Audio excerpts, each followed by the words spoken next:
자, 안녕하세요. 북스형 카페 여러분. 자, 오늘은 저번 시간에 이어가지고 한나라와 관련된 내용을 진행을 해볼게요. 7년 동안에 이제 항우하고 유방이 싸워서 결국에 이제 유방이 이제 큰 승리를 해서 이겼잖아요. 그래서 이제 한나라가 건국됐는데 한나라 넘어가기 전에 한나라의 전반적인 이제 그 개간을 하고 나서 구체적인 내용을 좀 더 볼게요. 한이라는 말은 이제 크게 이제 한나라는 크게 전한하고 후한으로 나눠져 있죠. 그래서 전한 200년, 후한 200년 이렇게 이제 구성이 되는데 보통 이제 그 수도가 정한은 장안에 있고요.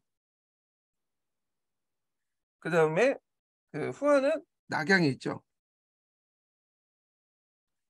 예전에도 말했지만 이 장안하고 낙양은 그 역대 중국 왕조의 주요 2대 수도의 위치 중에 하나예요. 그렇기 때문에 장안이 이제 상대적으로 동쪽에 있기 때문에 그 전안을 동한이라고 하고요. 그다음 낙양이 이제 서쪽에 있기 때문에 후한을 서한이라고 하죠. 예. 자, 그리고 이제 뭐 세운 사람은 여러분 알다시피 전안 같은 경우 유방이 세웠고,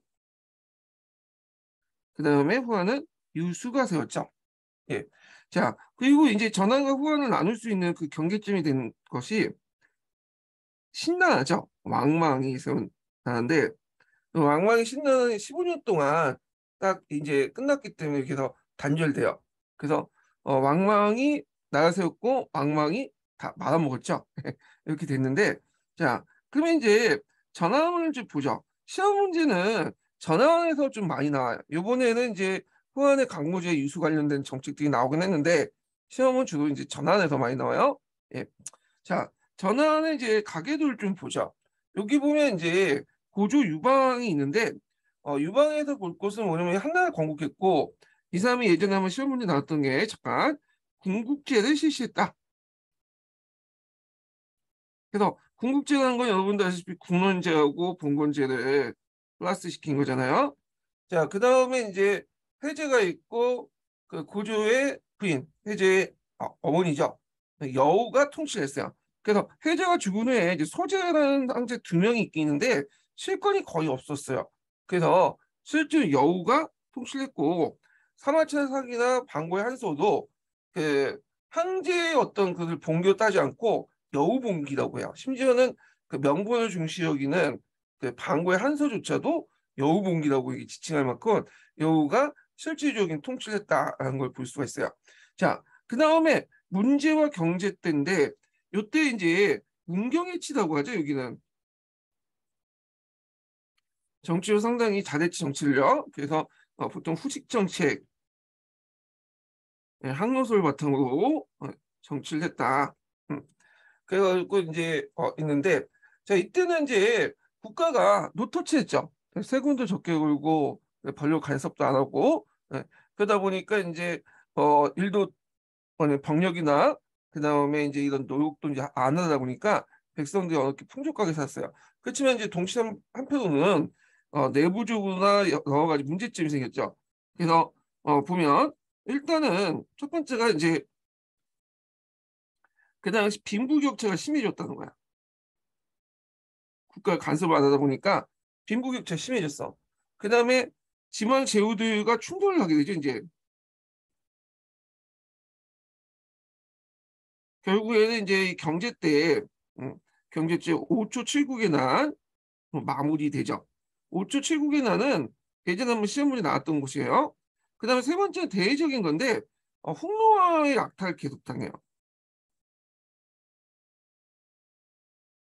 자, 홍로하고는 이제 그 고조 유방 때부터 충돌하죠. 그래서 이제 유방이 한번 홍로를 공격하겠다고 하다가 오히려 당하죠. 백등산에서 형성해서 포위를 당하잖아요. 그래서 이때 이제 항복한 후에는 완전히 요때까지 부족적인 어떤 생활을 이제 하게 되죠. 홍로에 대해서. 그래서 홍로가 이제 조약을 맺고 약탈하고 그렇지만 또 조약을 맺고 또 깨고 약탈하고 뭐 이런 관계가 반복이 돼요. 자, 그래서 이제 무제 때 보면서 이거 안 되겠다. 어, 내부나 외부의 이런 여러 가지 문제점을 해결해야겠다. 이렇게 생각을 할 수밖에 없겠죠. 자, 무제인데 무제는 기출에 제일 많이 나온 거야. 그래서 하나 문제 나오면 거의 10문제 중에 7, 8은 거의 무제라고 보시면 돼요. 이 무제. 예. 그래서 이 무제가 이제 여러 가지 정책들을 했는데 일단은 9년제를 복귀시키죠. 9년제는 이제 그 앞에 경제 때 이미 그 초반을 만들었어요. 그래서 무제 때 완전히 이제 복귀시키는데 물론 이제 형식은 궁극제예요. 예.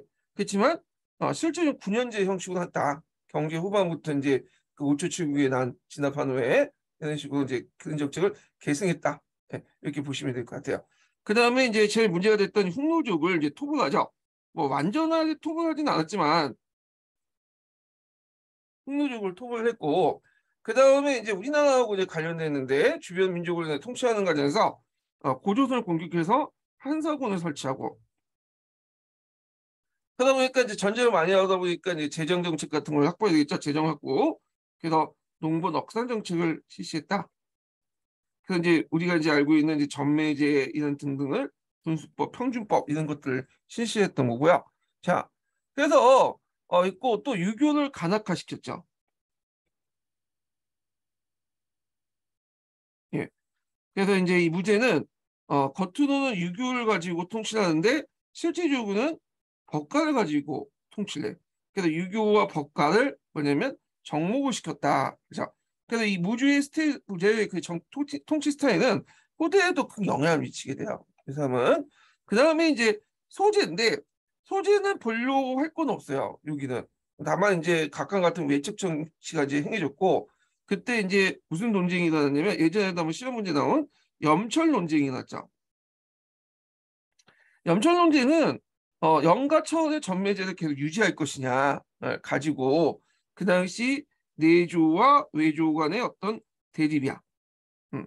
그래서 이제 외조는 대표적인 각강이 있고 각강은 유교적인 그 한량들, 한량 문학들을 이제 지원하면서 이 염철의 전매제를 왜냐면 폐지하자고 주장했던 거고 말을 잘못했네요. 각각이 아니라 제가 여기 이제 그쪽인데 내조인데 예, 이렇게 이제 좀 보시면 됐고 여기 연결해서 내조가 아니라 외조가 아니라 각각이 아니라 내조예요. 예.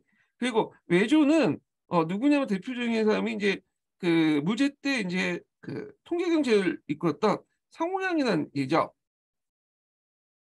자, 그래서 이제 이런 법가적인 어떤 사고방식을 대표했다. 그래서 각각의 그 지원을 받은 내조와 그다음 상호양의 지원을 받은 외조 간에 대립이 있었다. 이렇게 보시면 돼요. 결론은 이제 계속 전체 유지했죠. 왜냐하면 뭐 반대해도 대안이 없잖아요. 자, 그래서 이 염철 논쟁 관련된 내용이 시험문제 나왔고요. 그 염철 논쟁 둘러싸고 내조 외조의 갈등 요거 이제 좀 봐주시면 될 것 같아요. 자, 그 다음에 뭐 선제, 원제, 성제 넘어가서 그 당시 이제 예제, 평제 넘어가는데 보통 이제 요 예제 때 이제 예전에 시험문이 나왔던 게 뭐냐면 보통 전환시대 때 토지제도로서 알려진 게 뭐죠? 대토지 사유화가 이제 확대되니까 이 호적 때 대토지 사유를 좀 막기 위해서 어, 한전법이라는 걸 이제 실시했다고 했잖아요. 근데 엄밀만 한정법을 실시한 게 아니라 구상만 한 거야. 실시는 못했고요. 예제 때 이제 그 관련된 내용이 시험 문제 나왔던 거고요. 그리고 이제 무제 이후부터는 대개 보면 이제 누가 이제 권력을 잡냐면 물론 이제 선제나 원제처럼 이제 좀 뛰어난 왕들이 있긴 있었지만 대개 보면 이 외척하고 한관들이 권력을 잡죠. 특히 이제 외척의 세력들이 이제 커졌어요. 그래서 결국에는 예제 평제를 거쳐갖고 결국에는 이제 왕왕이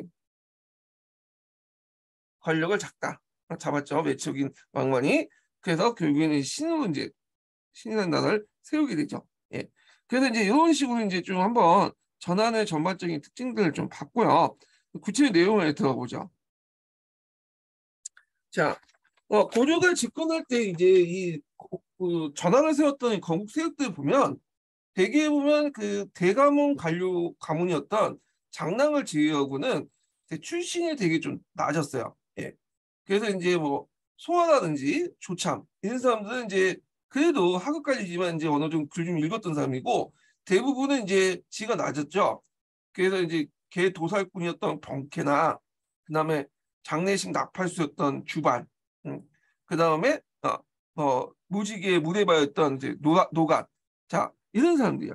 그리고 이제 왜 그럴 수밖에 없냐면 유방 자체가 농민 출신이었고 되게 보면 이제 좀 무대배들하고 많이 놀았죠 젊을 때. 그러다 보니까 그 친구들이 이제 자신들을 자기가 즉위할 때 큰 도움을 줬던 거예요. 건국할 때.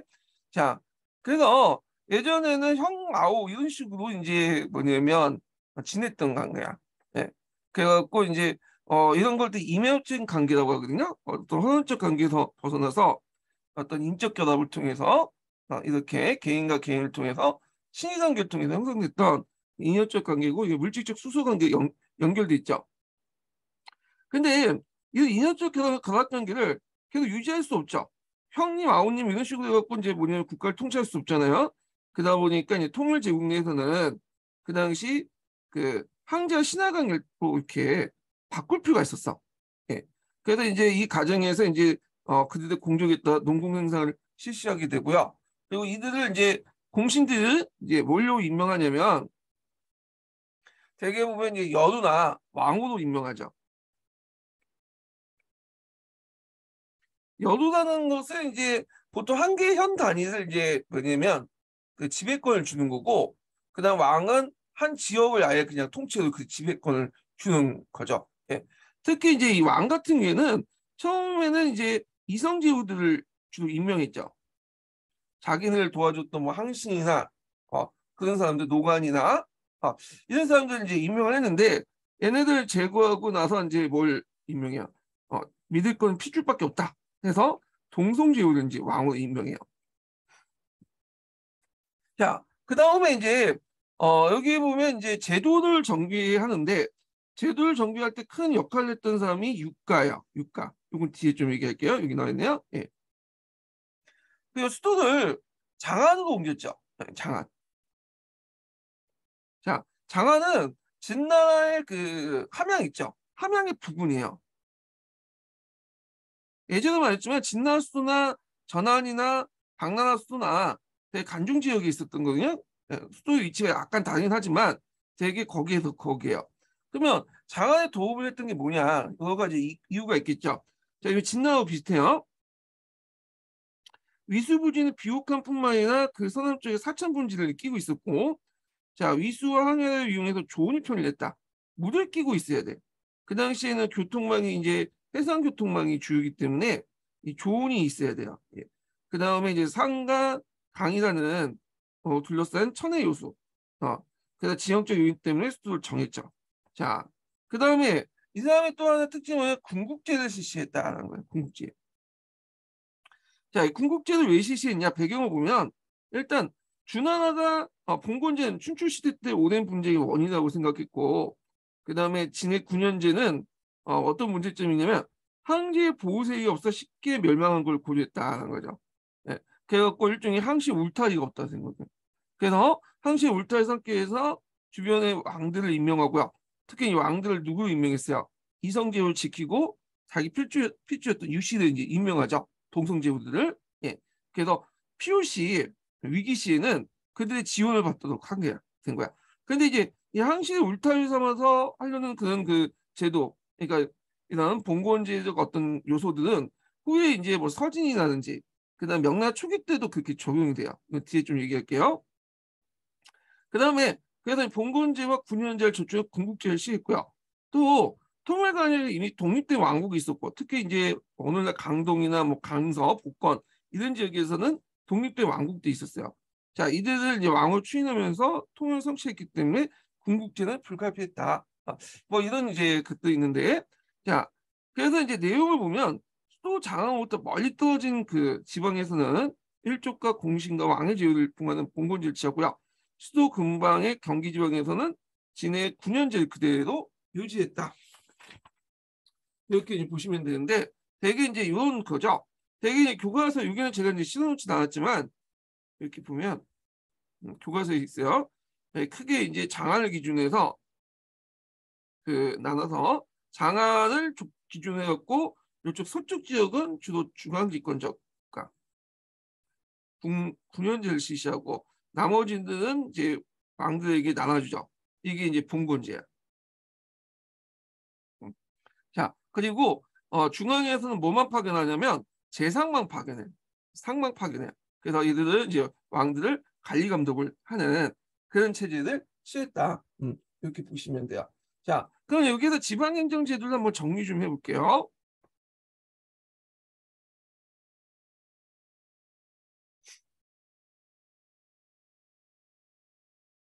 자, 우리가 준하나의 봉건 제도는 지방 분권적이고 유가족 원리에 의해서 지속이 됐죠. 자, 근데 이 준하나가 이제 아까처럼 이 봉건제의 분권적 속성 때문에 멸망을 했잖아요. 그래서 진나라 때는 이제 그 군현제를 실시했는데 중앙집권적 법가적 원리였고 진의 멸망은 황제 보호세에 이어서 멸망을 했죠. 예, 물론 이거 외에 멸망은 요인은 많죠. 근데 일단 제도상을 볼 때 그런 거고 군국제는 이는 봉건제의 장점과 군현제의 장점을 플러스시킨 거야. 지방 분권과 중앙집권적 유가족 원리와 법가적 원리. 그렇죠. 이것도 이제 문제점이 뭐냐면 대개 이제 그 봉건제 지역에서 이것도 이제 문제가 일어났죠.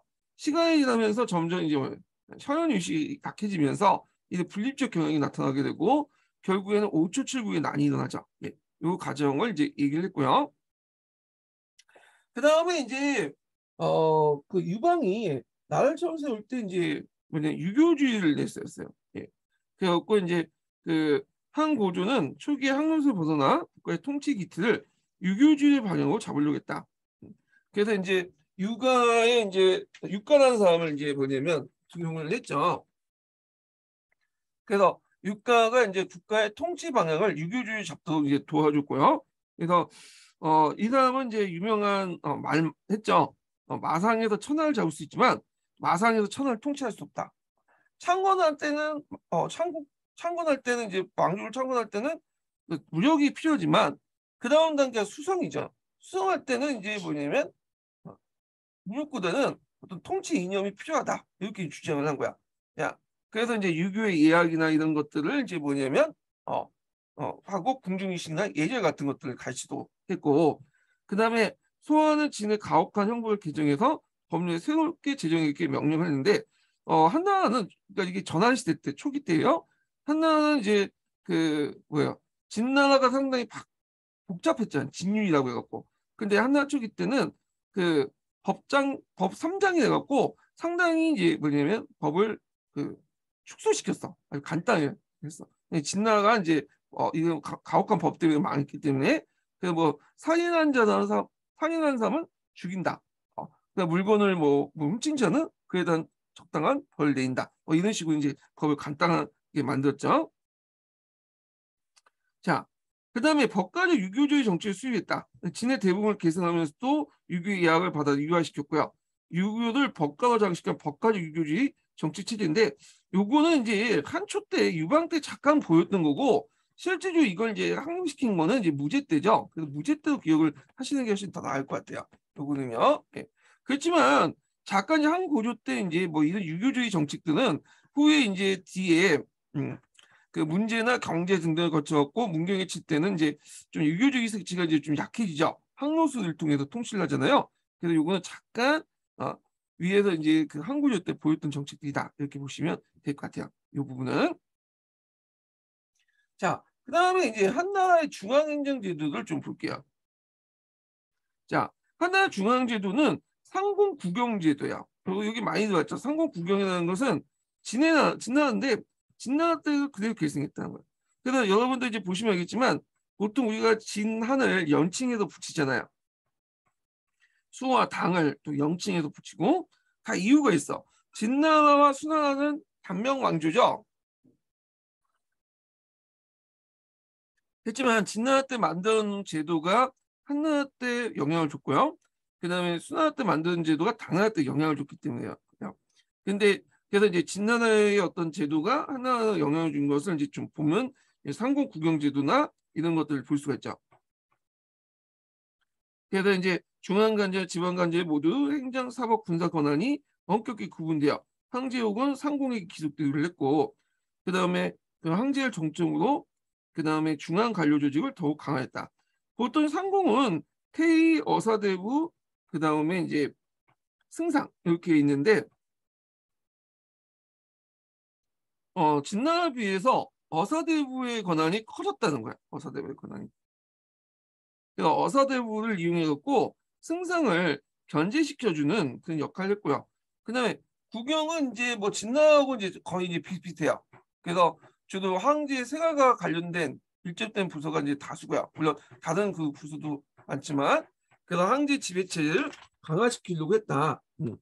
그래서 이제 여기 이제 내용을 보면요, 국영은 이제 뭘로 구성되어 있냐? 이건 예전에 한번 시험 관련돼 갖고 소부나 이런 것들이 좀 예전에 나왔기 때문에 좀 기억을 해두실 수 있어요. 이 부분은 네, 다 기억할 필요는 없고 중요한 간청들만 좀 기억을 해두시면 되겠죠. 간청 또는 간직이죠. 예. 자, 여기 보면 몇 페이지표 보시냐면요.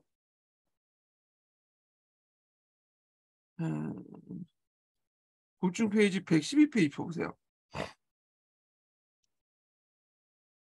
국영의 태상, 강로국, 위, 태업, 연희, 뭐 대용로, 중조, 대산호, 소부 이렇게 있는데 태상의 직무는 이제 황실의 종무와 제사를 지내는 거고요. 강로국은 황실과 궁중재관의 감시와 통솔. 위인데 위인은 황실 군성 수비나 이런 것들. 보통 제 위자가 들어가면 이쪽 위자가 들어가면 군대와 관련된 거예요. 이 위는 군대와 관련된 내용이다 이렇게 보시면 돼요. 그다음에 정의는 헌법과 사법 업무, 회용로는 제후관과 제후 및 이런 것도 입주와 조공 관련된 내용이고 그다음에 이제 쭉 넘어가서 대산홍하고 소부가 있는데 요거는 좀 알아두셔야겠죠. 예전에 시험에 나왔던 거니까 특히 대산홍인가 소부하고 연결되던데 소부 한번 언급되는 것 같아요. 제가 자 대산홍은 이제 정부의 재정 관리를 담당했고요. 소부는 항실 소비하는 재정을 관리를 담당했다. 그래서 이제 대산홍은 여러분들 이제 이걸 간청으로 잘못 알고 계시는 분들이 있더라고요. 예. 근데 이제 간직이에요. 이거. 그래서 이제 동계에 보면 그게 이제 간청으로 적혀 있어. 어. 그래서 이거 잘못된 건데 간청으로 적혀 있어. 근데 대산홍 자체는 간직이다. 예. 이 대산홍 밑에 이제 그 속간들이 딸려져 있어요. 이렇게 이제 이식을 해줘야 돼. 그래서 이제 전환시대 때는 이런 이제 뭐냐면 황실 재정하고 국가 재정이 분리돼 있었잖아요. 그래서 이제 국가 재정을 담당하는 게 대산홍이었고 실제 이제 후한회 때는 이제 대산홍이 모든 걸 하게 되죠. 재정을 총괄하게 돼요. 그다음에 소부는 이제 황실에 소비하는 재정 관리를 이제 담당했다. 뭐 이렇게 이제 보시면 될 것 같고요. 예전에 뭐 대산홍 관련돼서 한번 시험문이 나왔고 그래서 이 국영이 있다. 국영은 이제 수나와 당나라 때는 구시라고 해갖고 이제 뭐냐면 권한이 약화되죠. 예. 그다음에 지방 같은 경우에는 이제 주군연의 삼층 구조로 되는데 요거는 앞에서 이제 이거 뒤에 좀 얘기해 이 부분은요. 여기 이제 처음에는 군국제를 실시했다고 했잖아요. 근데 5초 7국의 난이 나죠. 그래서 이제 5초 7국의 난이부터는 이제 뭐냐면 겉으로는 군국제지만 실제로 군연제를 실시해요. 그래서 이제 교과서는 보통 군연제라고 이제 얘기하죠. 그래서 그걸 이제 본격화시킨 것이냐 한무제 때고요. 그래서 이제 한무제 때 이제 군과 현을 또 관리 감독하기 위해서 상위 간증을 하나 두는데 상위 간증보다는 임시 감독 간증을 볼 수 있겠죠. 주를 뒀어요. 주는 이제 뭐하고 비슷하냐면 우리가 이제 고려 시대 때 오도를 뒀잖아요. 예. 그래서 이 오도의 도의 기능하고 비슷하다. 초창기 때.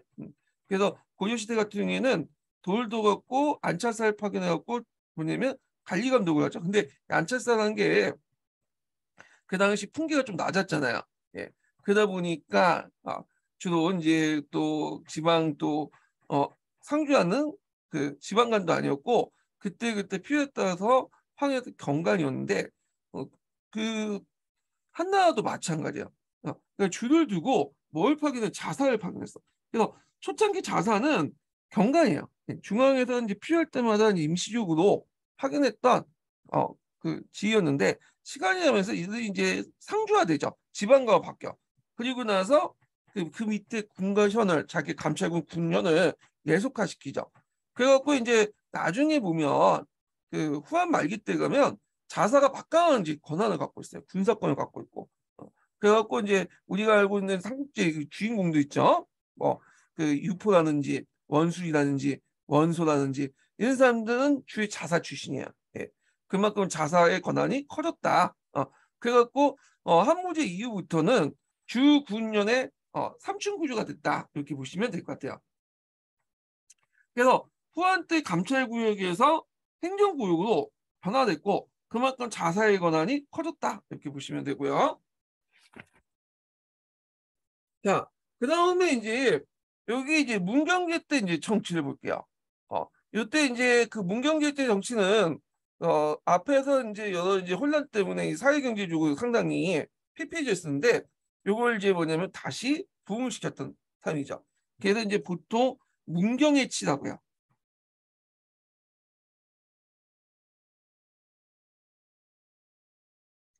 그래서 사회적인 번영과 경제적 회복을 했고 이런 것들이 이제 무제의 이제 뒤에 대외 정책의 바탕이 되죠. 예.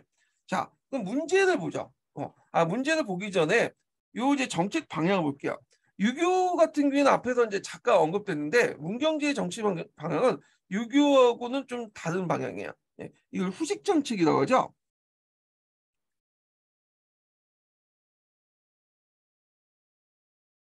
자, 후식 정책은 뭐냐?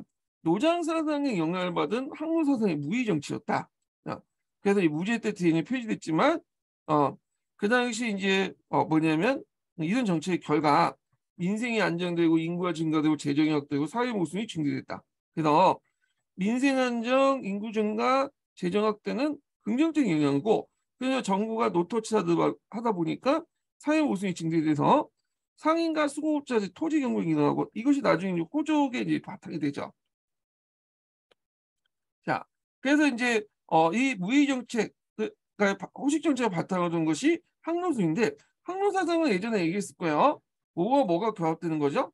네, 도가와 법가가 결합이 돼 갖고 나타나는 것이죠. 예, 그래서 이제 이 내용들 파악을 해주시고요. 자, 문제들을 이제 볼게요. 자, 문제는 아까 이제 항로사상 영향을 받고 문제는 무의자의 정치를 했다고 비슷하다고 보시면 돼요. 항로사상을 영향을 받은 문제는 그 무의 정치 사상으로 정치를 했다. 예. 그래서 이제 치안책 같은 걸 이제 실시했는데 치안책은 뭐냐? 유교주의자인 가이가 이제 이끌었죠. 그래서 여기 보면 이제 그 30분의 치안책은 이제 가이가 이제 제안한 정책들이에요. 예.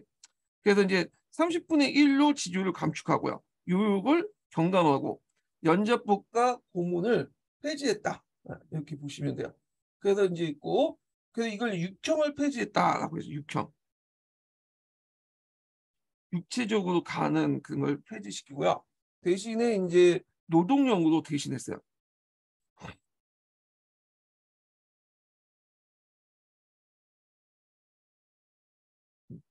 그 다음에 이제 여기는 안 나왔지만 이제 언료 같은 것들 개방을 했고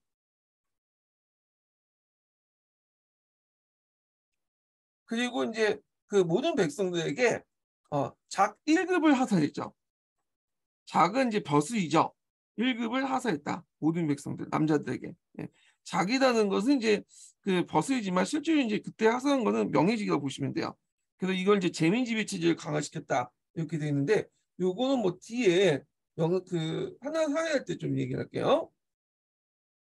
자, 그래서 이제 이렇게 있고 그 다음에 경제를 보죠. 경제도 그 아버지 정책을 이제 초창기 때 계승했어요. 그래서 부친의 정책을 이제 계승해서 생산력을 증가하고 사회적 번영을 누렸고요. 자, 그런데 내버려 두다 보니까 사회적 모순이 증대됐죠. 그래서 농업 생산의 증대와 경제 발전에 결실을 거둔 거는 상인과 수공업자들이었고, 그 상인과 수공업자는 경제를 이용해서 농민의 토지를 경영하였고, 농민들은 그들의 소작농이나 노비로 전락을 하게 되죠. 그래서 각 지역에 유력한 혼육층이 이제 형성되면서 지방 정책 관여하기 시작했고, 지역사회 강자로 부상되었죠. 그리고 정치적 문제는 대내적인 제후왕의 세력 증대, 대외적인 끊임없는 침략. 누구부터 침략을 받아요? 홍로부터 침략을 받죠. 예. 그래서 이제 홍로 정책들이 이제 있었는데, 어, 그래서 홍로와 관련돼서 이제 그때는 홍로 정책 관련되었고 예전에 한번 시험 문제 나왔던 건데 하여튼 볼게요. 자, 여기 이제 이때 음, 홍로 정책을 보면요. 아, 여기 또 하나 좀 잠깐. 음, 이렇게 있는데 경제 정책을 보면 전조를 부활해서 이제 30분의 1을 징수했다. 어, 30분의 1 징수한 게 아니라 이건 잘못된 거네. 30분의 1 징수를 폐지시켰죠. 이건 너무 그 국가의 재정을 뭐냐면 파탄을 하기 때문에 폐지시켰고 그때 이제 뭐냐면 15분의 1로 다시 돌아와요. 예, 경제 때는 폐지라고 적었네요. 폐지. 음. 그래서 이제 정주를 부활해서 부활하고 그다음에 30분의 1 징수를 폐지하고 15분의 1을 이제 징수했다. 이렇게 보시면 돼요. 이게 맞아요. 그래서 이제 있고 그다음에 이제 홍로 그 정책을 보면 원래 경제 정책을 해놓고 요 뒤에 홍로 정책을 이제 아예 붙여놔야 되는데 제가 편집을 잘못한 것 같네요. 자, 그 당시 홍로 정책들 보면요. 그 조조가 건의를 했는데 둔전책 그다음에 매장령, 그다음에 3인 실버 정책도 있어요. 그래서 예전에 한번 매장령이 한번 시험 문제 나왔던 거죠. 둔전이라는 것은 이제 군둔인데 군둔은 이제 농경일치를 바탕으로 하고 있어요. 그래갖고 이제 홍로 북경에 이제 군대를 배치시키고 이들에게 식량을 보급하는 게 제일 어려웠던 문제거든요. 그래서 얘네들에게 이제 평상시에 농사를 짓게 하고 어 훈련이나 또는 전쟁 시에는 또 군대도 해갖고 이제 착수해갖고 싸우는 방법이 둔전 방법이죠. 매장령은 좀 이따 얘기할 거고요. 3인 실변 정책은 뭐냐면 병방에 백성들이 없다 보니까 그 내지에 있는 백성들을 강제 이동을 시키는 거야. 이게 3인 실변 정책이야. 그래서 이걸 통해서 이제 뭐냐면 그 북경선을 안정화시켜주는 그런 역할을 하였다. 이렇게 보시면 되죠. 그러면 이제 예전에 시험 문제 나왔던 그 낙석 수작 정책, 매장력을 볼게요. 낙석 수작이라는 건 뭐냐? 말 그대로 그 뭘 받았죠? 일단 쌀을 받고 수작이라는 것은 그 대가로 곡물 구입한 다음에 아니 곡물을 받고 쌀이 아니라 곡물 받고 뭘 내는 거야? 작을 내렸다. 작이라는 것은 일종 명예직이야. 예. 그래서 이제 이걸 내리는 정책인데 원래 이 낙석수책 정책은 여기 홍로 정책과 연결돼서 제가 얘기는 하지만 원래 목적은 홍로 정책은 아니었어요. 예. 이거는 이제 부가적인 거고 원래 목적은요 농가 경제 회복 때문에 그런 거야. 그래서 곡물 구입 증가를 통해서 농민의 화폐 획득 및 농업 생산 증가. 그다음에 장성 부근에 곡물 공급하여 홍로에 대체할 때 필요한 양식 공급. 네. 이게 근데 이게 이게 주 목적이고 이건 부수적인 거죠. 자, 이걸 이제 좀 설명하면 그 당시에 상황을 봐야 되는데 이때 전환은 특징이 뭐냐면 급납화가 됐다는 거야. 조세의 급납화. 조세의 급납화는 우리가 흔히 이제 많이 듣기 때문에 뭐 그게 대수롭지 않게 들어갈 수 있었는데 근데 이제 중국이 이제 조세 급납화가 본격화된 것은 양세법이 실시한 이후거든요. 당나라 때 이후에요. 근데 전환 그 전에 이제 전에 수백 년 전에 전환 때 급납화를 실시했다. 후에는 이제 급납화가 아니라 물물교 해갖고 물품을 납부했는데 이게 이제 중간에 그 했는데 그래서 당나라 때 급납화가 본격화되는데 요게 이제 그 물품 거래 전부터 물품 거래가 이제 일반화됐던 이제 뭐냐면 그 전에 이미 급납화가 됐던 이게 좀 전환의 어떤 특징이에요. 다른 시대에는 전후는 다 물품 거래고 이제 물품을 세금을 내야 되는데 그래서 이제 그 농민들이 세금을 내려면 돈을 내야 돼. 근데 돈을 구할 수 있는 방법이 자신이 곡물을 팔아가지고 왜냐면 구할 수 있잖아요. 근데 그 당시 곡물 시장이 잘 쓰지 못하니까 이런 이제 해결하기 위해서 그 부자나 상인들 같은 에게 이제 작을 주고 명예직을 주고 그들로부터 작을 준 대가로 이제 쌀을 받는 거야 곡물을. 그러면 그 부자들이 이제 그 곡물 구입하기 위해서 시장에 가서 곡물 구입을 하면 농민들 입장일 때는 화폐 등 농업 생산이 증가될 수 있는 거고, 그다음에 국가 입장일 때는 자기는 게뭐 돈 드는 게 아니죠. 명예직이니까 종이 몇 장 써주고 막대한 또 이득을 챙길 수 있는 거죠. 그리고 이는 그 걷어들이는 이제 곡물 가지고 누구한테 보내냐? 장성 부근에 있는 그 군인들에게 보내는 거야. 그래서 곡물 공급해서 홍역을 대체할 때 필요한 양식을 공급했다. 그래서 주목적은 농민의 핫팩 등인 농업생산 증가고요. 부수적인 이제 효과는 요거라고 보시면 될 것 같아요. 예. 그래서 이렇게 이제 보시면 되고, 3인 실반 정책과 둥전병은 아까 지금 얘기했죠.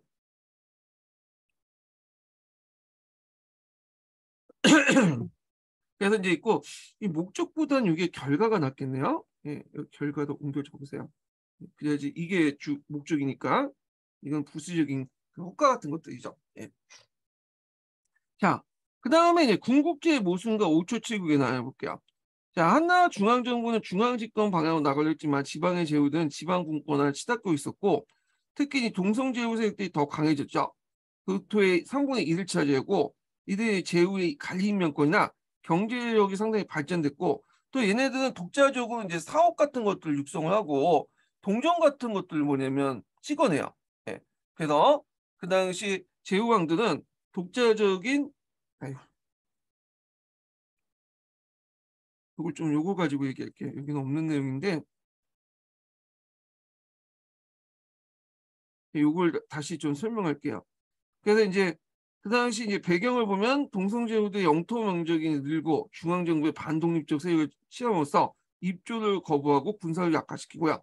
그다음 제후왕들이 독자적인 동강을 개발해서 동전 주주 및 염찰 생산 같은 부국강병 정책을 추구하죠. 그래갖고 이제 회왕이었던 유장의 모반 사건을 계기로 박사했던 가희와 그다음 조조가 하나할 때 박사라는 건 어떤 특정한 부분에 이제 뛰어난 사람들 얘기예요. 예. 그래서 가희와 조조가 강간 약지 정책을 이제 주장을 하게 돼요. 강간 약지 정책은 뭐냐? 강간 약지는 여기 보면 강간이라는 것은 이제 뭐냐면 그 뿌리를 강하게 하고 뿌리 간자죠. 그다음에 약지는 가지를 약하게 한다. 그 뿌리를 강하는 건 뭐야? 여기 가는 뭘 의미가 있어요? 중앙정부죠. 그래서 중앙정부를 강하게 하고 지다는 것은 지방 제후들을 약화시키는 정책이야. 예. 이걸 이제 강간약지 정책이라는데 주의할 것은 강간약지라는 말 자체는 요때 처음 사용했던 건 아니야. 예. 전환시대 때도 사용했어. 전환시대 때도 이제 강간약지라고 해갖고 그 주변에 이제 그 지방 세력들 있죠. 지방 세력들을 그 장안 3인화 시키고 강간약지 정책을 한다고 했거든요. 그리고 전국시대 때도 강간약지라는 말 썼어요. 그러니까 그 당시에 그 뭐냐면 흔히 쓰였던 말이야. 흔히 쓰였던 말들이고 이런 정책을 어디에 대입을 했다? 그 호적 정책에 대입을 하려고 했던 거죠. 그래서 제후왕의 이제 영지를 삭감을 주장을 하게 돼요. 예. 특히 이제 그 경제 때 이 조조가 이걸 강력하게 밀어붙이거든요. 자, 그러다 보니까 이제 이에 반발해가지고 그 당시 일어난 것이 뭐냐면 그 유명한 5초 7국의 난이죠. 예, 이거 예전에 하면 시험 문제 나왔던 거죠. 그래서 문제 때 가해 조조는 강간 약지 정책을 내세요. 제후왕의 영지를 분할하고 삭감을 주장을 했고 경제가 이제 경제 때는 그걸 주장했던 사람이 조조라는 사람이야. 조조. 조조는 뒤에 이제 조조하고 다른 사람이에요. 예. 그래서 경제가 이를 시행했다. 그래서 이제 이렇게 했는데 내용을 보면 오왕을 비롯해서 그 당시 지방 제후왕이 이거의 정책에 반발했죠. 그래서 5초 제국이라는 것은 그 7개 국가 중에 5와 초가 그걸 주도했기 때문에 일어난 나이기 때문에 5초 7국이 나네요. 그래서 이제 여기 보면 오왕 비를 주모자로 해서 해양 그 주모자에서 초왕, 조왕, 제남왕, 교동왕, 교서왕, 치청왕 이런 것들이 이제 간신 조조를 주사한다는 명분으로 반란을 일으켰어요. 자, 그래서 이제 이때 반란이 나니까 먼저 이제 그 경제는 그 원인 제공자였던 조조를 참수한 동시에 주말의 아들이었던 주하부를 이제 뭐냐면 파견하죠. 그래서 3개월 만에 이제 제압을 해버려. 이 반란을요. 그래서 이제 결과 요거 예전에 기출문제 나왔죠. 그래서 경제 이익을 적극적으로 이제 제압하는 후에 적극 중앙 집권 정책을 내세웠고요. 그래서 이제 제후왕의 정치를 완전히 배제하고 지방의 정치는 중앙에서 파견을 관리. 주로 이제 상이죠, 상. 재상은 중앙에서 파견한다고 했잖아요. 재상이 정치를 총괄했다. 그래서 봉건제가 위축되고요. 실제로 군연제가 달아먹게 됐다. 그러니까 겉으로는 군국제를 실시하지만 실제적으로는 중앙집권적 군연제한 그것을 실시했다 보시면 될 것 같아요. 예. 그래서 이것이 이제 한무제 때 충무력으로 기결되는데, 그리고 이제 영지를 세분화시키고 삭감시키는 삭지 정책을 했다. 그래서 이제 이 내용들 좀 기억을 해주시면 될 것 같아요. 요게 예전에 기출에 나왔던 거예요. 그래서 무제 때도 뭐냐면 그 무제 때도 제후왕의 권한들을 약화시킨 정책도 했지만 경제 때도 5초 치고의 난 직후에도 그런 정책을 했다 이렇게 보시면 돼요. 추운력은 이제 요거는 뒤에 이제 경제 정책을 이어봐 갖고 무제 때 했던 거고요. 자, 그래서 이제 요 정책들 공건제 실제로 9년제 다먹게 돼서 중앙에 파견된 관리를 맡아서 이렇게 있고 영지를 세분화시켜서 삭감을 시켰다.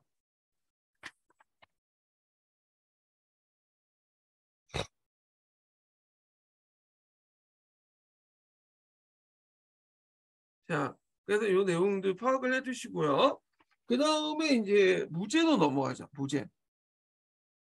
무제는 시험 문제 자주 나오죠, 이 사람은.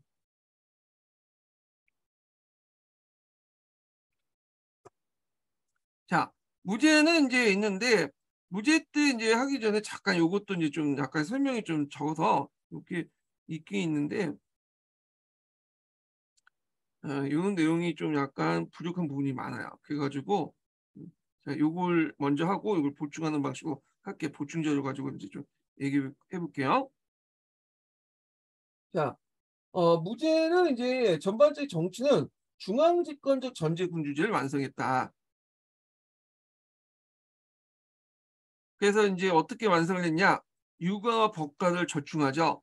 어, 그래서 진시황은 법가만 통치했는데 그 무제는 유가라는 것을 이제 뭐냐면 일종의 오수 있고 실제 정치는 법가를 하게 되죠. 네. 그래서 진시황의 어떤 중앙 집권 정책이 한무제 때 완성이 됐고요. 유가 법가를 절충시키는 겉은 유학이지만 속은 법가. 그래서 이걸 뭐 예전에 기초에는 뭐라고 얘기냐? 왕패 잡도라고 했어요. 왕도와 패도 정치를 같이 하는 그런 정책도 있죠. 그래서 이런 정책들을 내세웠는데, 이것이 오늘 뒤에 이제 동아시아 국가의 통치 스타일에 큰 영향을 미치게 되죠. 그 다음에 문화적인 유학의 간악화, 그 전제군주제의 어떤 사상적 이념을 뒷받침해줬다. 이렇게 보시면 될 것 같아요. 자, 그 다음에 연호를 제정했죠. 연호. 그래서 최초로 연호를 제정했던 사람이 무제예요. 한무제. 연호는 뭐냐?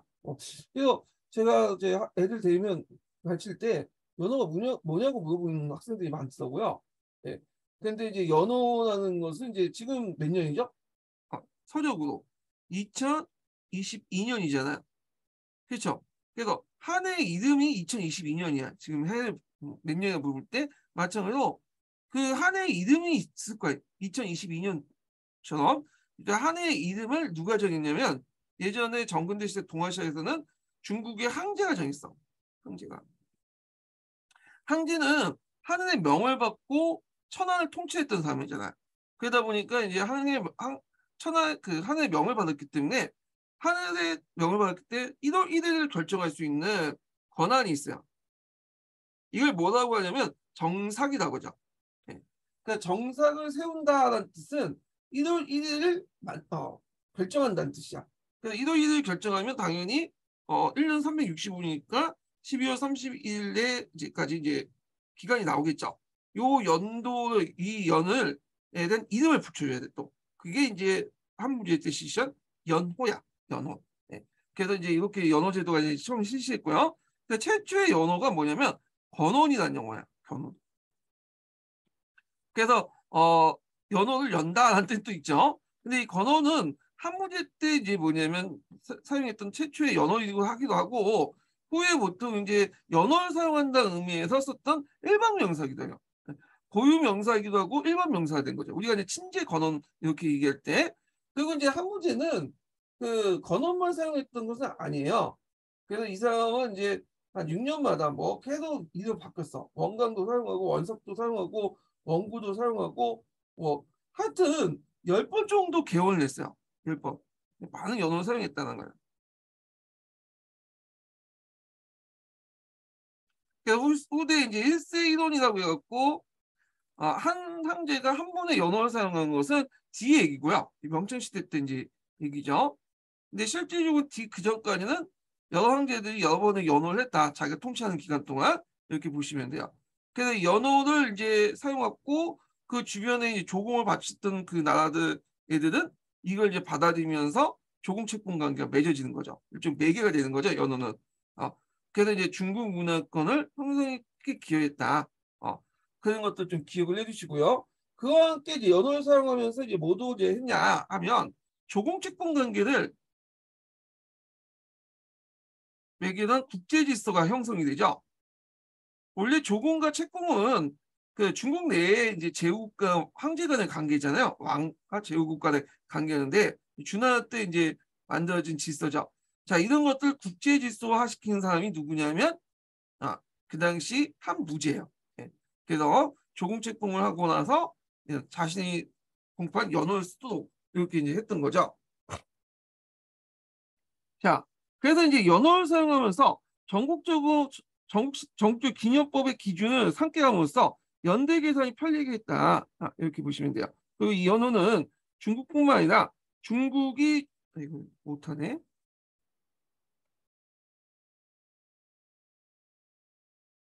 자, 중국이 종주권을 인정한 주변 국가도 사용하면서 동아시아 공동연대 기준이 되어서 후에 이제 중국 문화권 형성에서 큰 공헌을 했죠.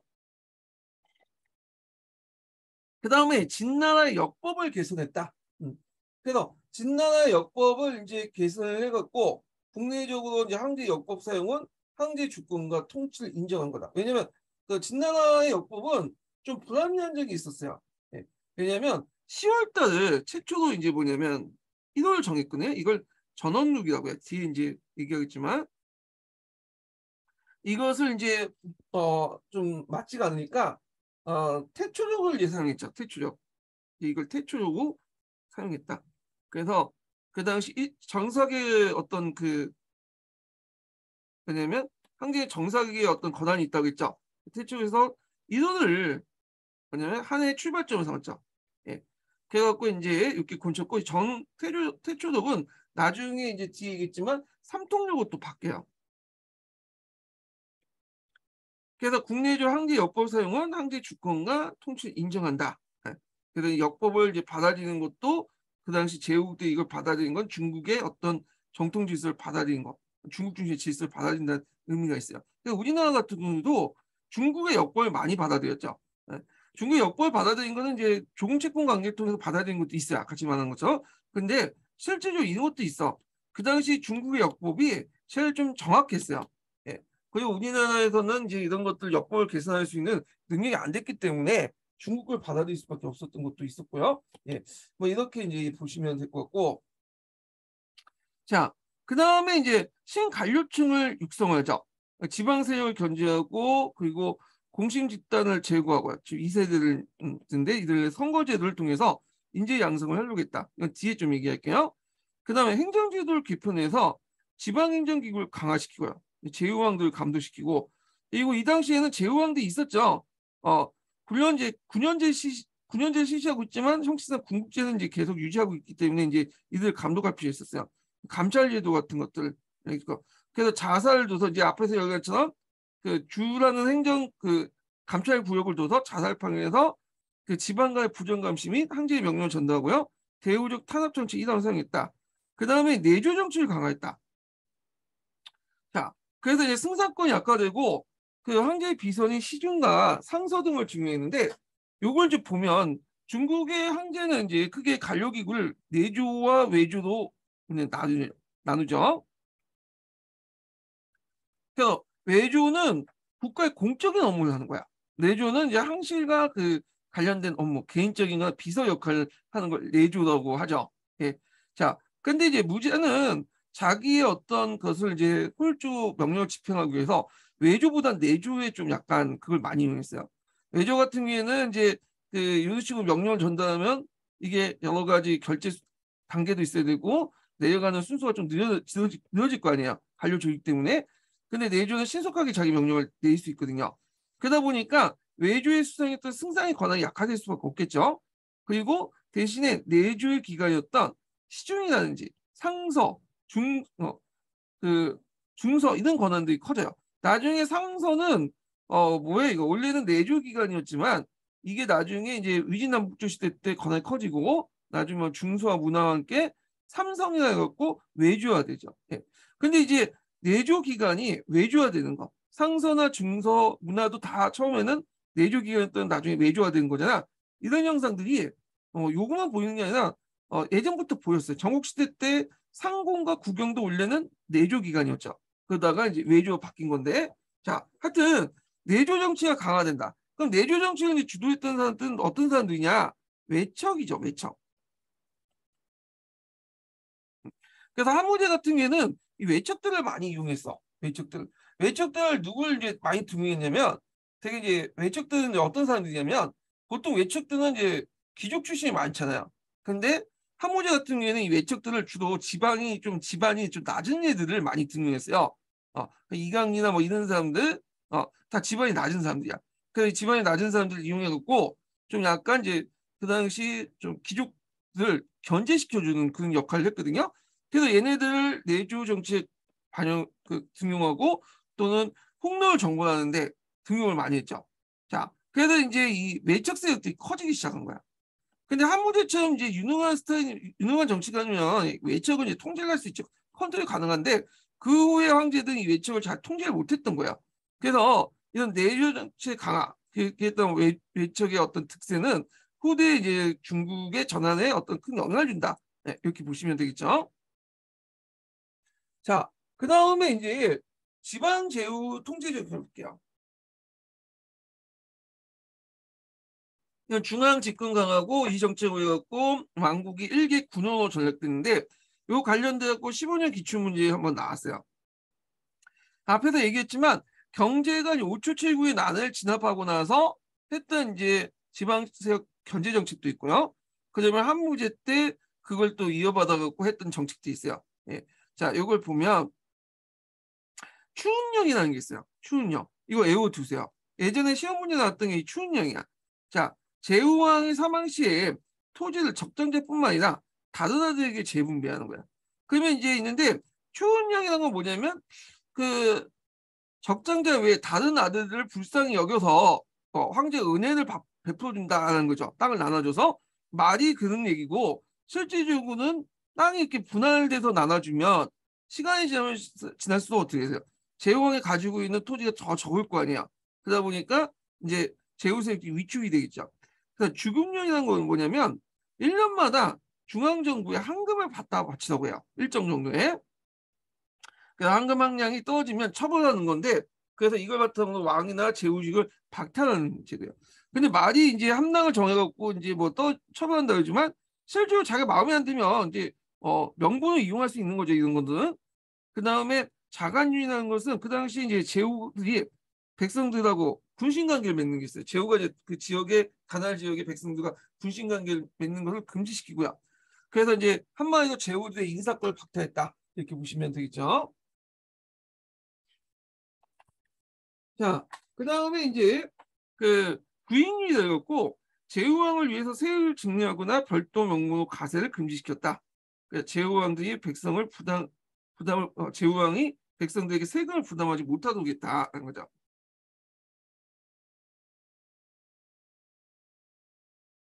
자, 아당류는 중앙에서 파견된 관리가 제후의 제후를 알고도 그러니까 중앙에서 파견된 관리는 이제 주로 이제 재산 같은 걸 파견했잖아요.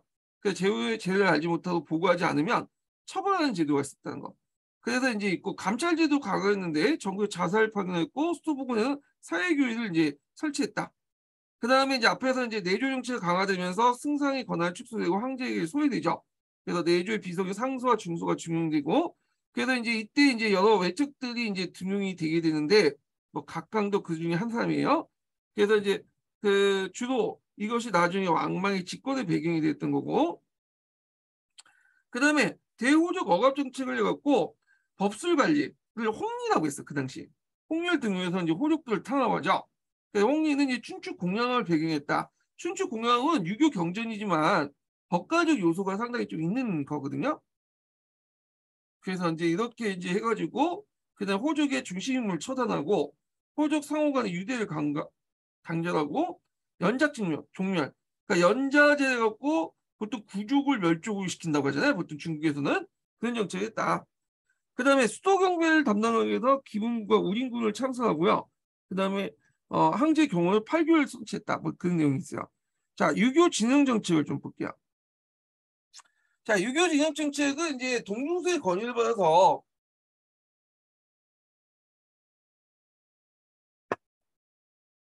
그 유교를 간악화 시켰잖아요. 물론 이제 유교가 간악화에 대해서 이제 의견이 있긴 있어요. 원제 때 했다. 이런 의견도 있는데 그냥 이제 넘어가고. 자, 하여튼 유교 진흥책을 통해서 이런 것들 이제 뭐냐면 뭘 하려고 했냐면 황제권을 강화시키려고 했죠. 예. 그래서 앞에서는 법가 정책만 좀 했는데 진나는 근데 이게 좀 약간 무리가 있죠.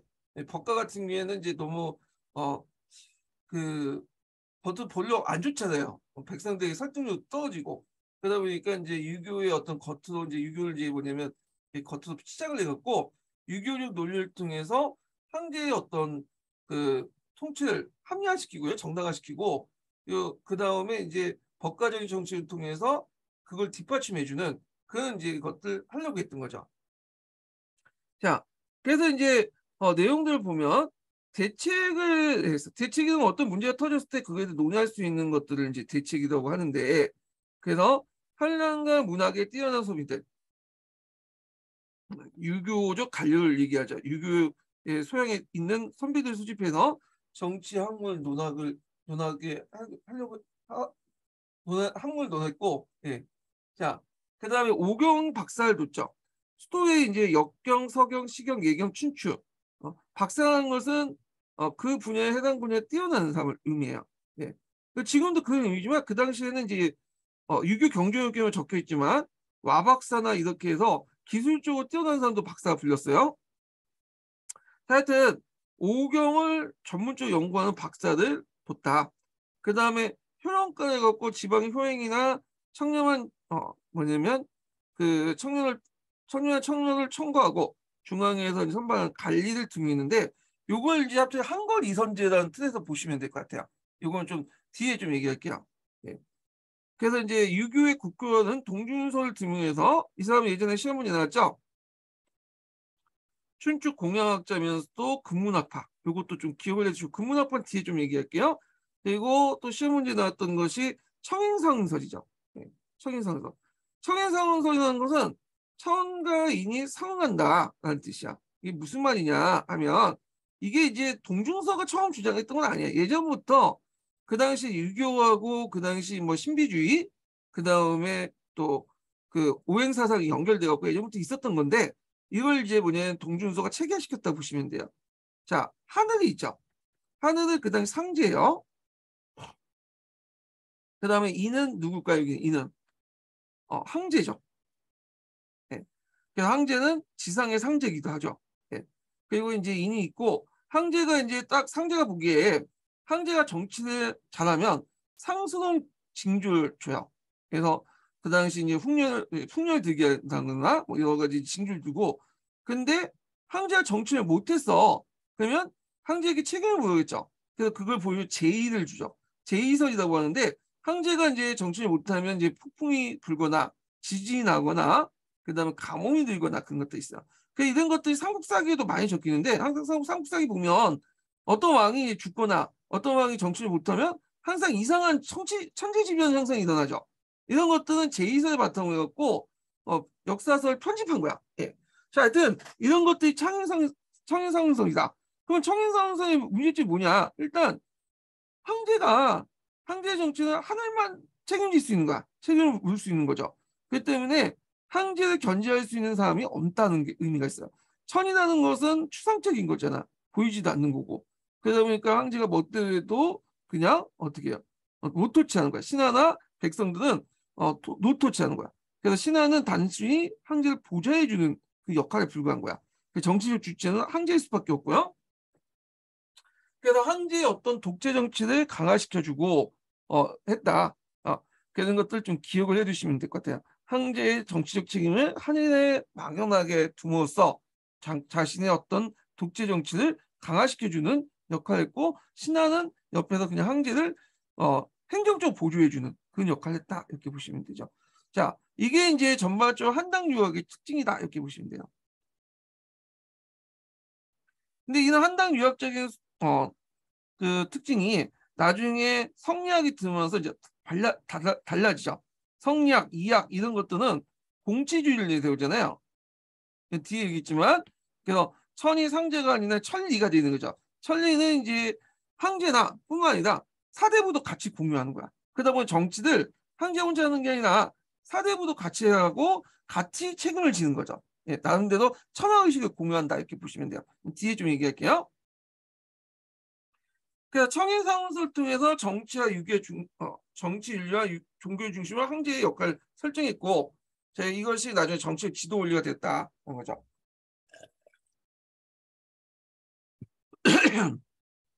자, 그래서 이제 이런 내용도 있고, 그 다음에 이제 뒤에 얘기지만 무제 당시의 국교와의 반론이 있어요. 예. 그래서 이거는 이제 좀 뒤에 이제 한번 읽어보세요. 이거는 이건 한번 읽어보시고, 원제 때 했다는 설도 있고 그런데 하여튼 넘어가고, 한거 이선제를 보죠. 한거 이선제는 두 가지 단계를 거치죠. 추천제하고 선거제야.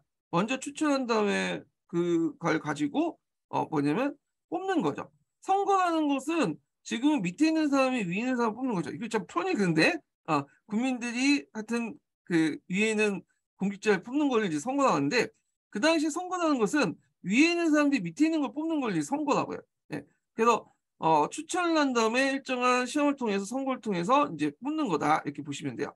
그 목적은 유교적 교양을 가진 사람들을 선출하는데, 학문의 기초에 현명한 능력 있는지를 대신한 주군의 장관의 추천을 받아 선발하고, 그리고 나서 이게 선발된 사람들을 바탕으로 해서 시험을 보는 거죠. 근데 선발 자체가 이미 호족도를 선발하겠죠, 주로. 예, 학문을 장악했던, 지방 연구를 장악했던 사람들이 호족도이기 때문에 실제로 이건 호족들이 관료화되는데 영향을 끼쳤다.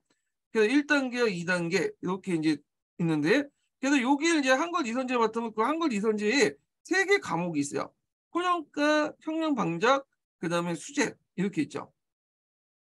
자, 수재는 나중에 이게 무죄라고 해요. 무죄는 이제 왜 이렇게 무죄라고 하냐면, 강무제 유수의 숫자와 이 숫자가 동일 글자. 그래서 그 당시 중국에서는, 우리나라도 있지만 피오제라는 거 있죠. 이게 뭐라고 하죠? 갑자기 생각하네. 피가 이제 황제나 왕의 이름이고, 이걸 피한다는 제도가 있어요. 황제의 이름이나 이런 것들. 갑자기 시험이 기억이 안 나네. 그래서 이런 제도가 있기 때문에, 강국의 유수기 때문에 이걸 무죄라고 이제 부르기도 하죠. 예.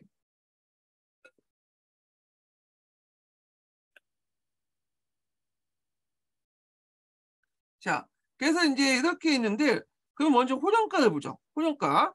자, 호정가라는 것은 후한 때 이제 병성을 했어요. 이게 물론 이제 강구제 때 마련했지만 후한 때 병성을 했던 건데, 자, 인구 비례에 따라서 후한이나 청년 행위를 한 인물을 선발하는 거죠. 그래서 문신 관료 위주의 유교 국가의 원칙을 확립하려고 했고, 주로 이제 이때 뭐 효행이나 청년 행위 이런 것 자체가 상당히 주관적이잖아요. 이런 것들이. 그러다 보니까 집안의 호족들의 많이 이제 선발이 되죠. 이거 뒤에 좀 얘기할게요. 그 다음에 현랑 방적 관련된 내용인데, 이건 전환 때 이제 번성했던 건데, 자, 일식이나 지진, 수해, 한발 땐 천재지변이었어요. 그 앞에서 천인상소에 있어서는 이제 제의 같은 것들이 보여준다고 했잖아요. 그럼 황제가 그 하늘의 징조를 파악해서 해결해야 되겠죠. 그래서 황제가 이제 천자에게 직관할 수 있는 인재를 구하게 되고, 그러면 이제 거기에 응해서 공당문을 올리게 돼요. 이걸 대책문이라고 해요. 예. 그래서 이 현랑 반적이 있다. 그 현랑 반적은 그 조광조의 현랑갈 기원이 되기도 해요. 우리나라가. 그 다음에 수재는 유교 경전에 아주 뛰어난 사람을 이제 뽑는 제도가 이제 수재인데, 그걸 이용하지 못하겠죠. 이거는 저도 이용하지 않다가 나중에 폐지되고 그러는데, 자, 그래서 이 관리 선발에서 이제 유교적인 어떤 정통을 중시한 학풍이 이루어지고 관리는 이제 유학자라는 이제 등식이 형성이 돼요.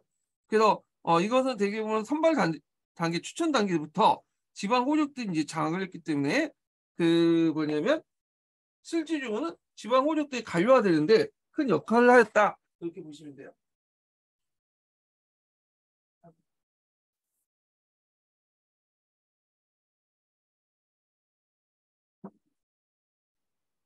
자, 그 다음에 뒤에 넘어가서 무죄의 대원전과 동서고통의 개척을 볼게요. 이것도 예전에 한번 시험문제 나왔죠.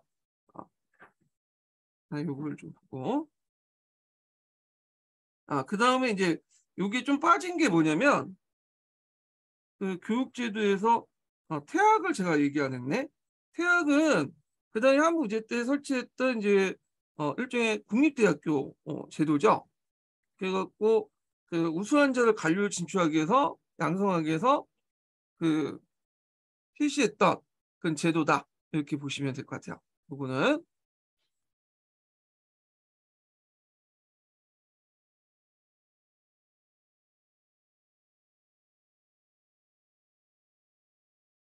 잠깐만요.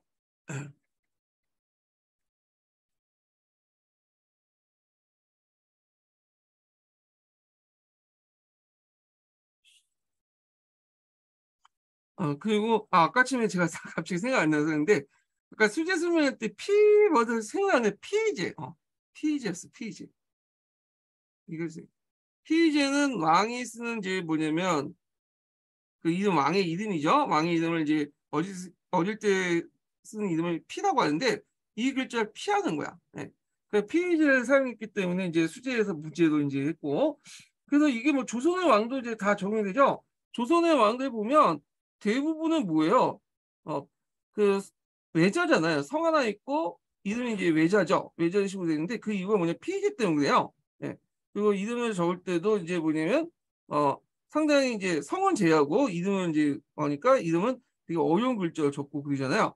그래서 이제 있는데 이성계가 나중에 이제 이도로 개명했던 거고 이방원 같은 게 좀 예의적인 인물인데 이방원은 계속 자기가 왕이 돼도 이제 이방원이라는 그 이름을 썼어요. 예. 근데 백성들에게는 이제 나는 내 그 이름에게는 피의제가 적용되지 않는다 이런 식으로 해가지고 이제 피의제를 이제 적용 대상 예외시켰죠. 있는데 하여튼 이 피의제 적용돼 갖고 이제 수재가 무죄가 됐다. 이 말이에요. 피의라는 거는 좀 기억을 해두세요. 왕의 이름을 피하는 제도 피의제 피의제. 자, 그렇게 있고 첫 번째 인증군을 알려드릴게요. 첫 번째 인증군은 71번입니다. 네, 첫 번째 인증군 71번입니다. 자, 서역지역 원정 이거 내용은 좀 쉬었다가 진행을 할까요? 예, 이거는 좀 쉬었다가 좀 진행할게요.